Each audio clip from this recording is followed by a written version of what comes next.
L'ex-président Rivlin, la reine Elisabeth pensait que chaque Israélien était soit un terroriste, soit le fils d'un terroriste. L'ancien président israélien Reuven Rivlin a récemment évoqué les relations complexes entre Israël et la défunte reine Elisabeth II, affirmant que sa perception de l'État juif influençait leurs interactions. Selon Rivlin, ces tensions découlaient de la vision de la souveraine sur les Israéliens.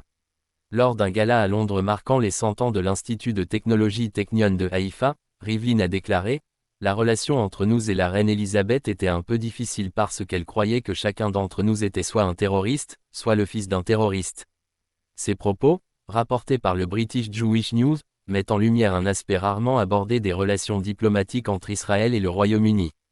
Rivlin a également souligné que la reine Elisabeth refusait de recevoir des responsables israéliens au palais de Buckingham, sauf lors d'événements internationaux. Cette politique contraste avec l'attitude du roi Charles III, décrit par l'ancien président comme étant « si amicale ». Tout au long de son règne de plus de 70 ans, Elisabeth II a maintenu des relations cordiales avec les personnalités de la communauté juive et certains dirigeants israéliens.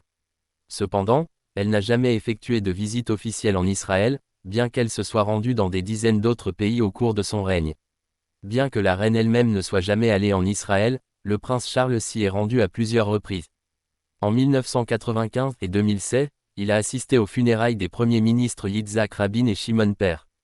Ce n'est qu'en 2020 qu'il a effectué sa première visite officielle dans le cadre du Forum mondial de l'Holocauste, marquant un rapprochement progressif entre la famille royale britannique et l'État hébreu.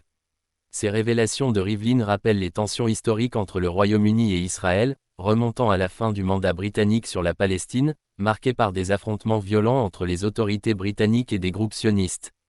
Ces événements auraient pu façonner la perception de la reine sur Israël et ses citoyens. Malgré ces frictions, Elisabeth II reste une figure respectée au sein de la communauté juive mondiale, notamment pour son attitude bienveillante envers les réfugiés juifs pendant et après la Seconde Guerre mondiale. La déclaration de Rivlin jette cependant une lumière différente sur les coulisses de la diplomatie royale et pose des questions sur l'impact des perceptions personnelles dans les relations internationales. Cet article s'appuie sur les informations rapportées par le Times of Israel et le British Jewish News.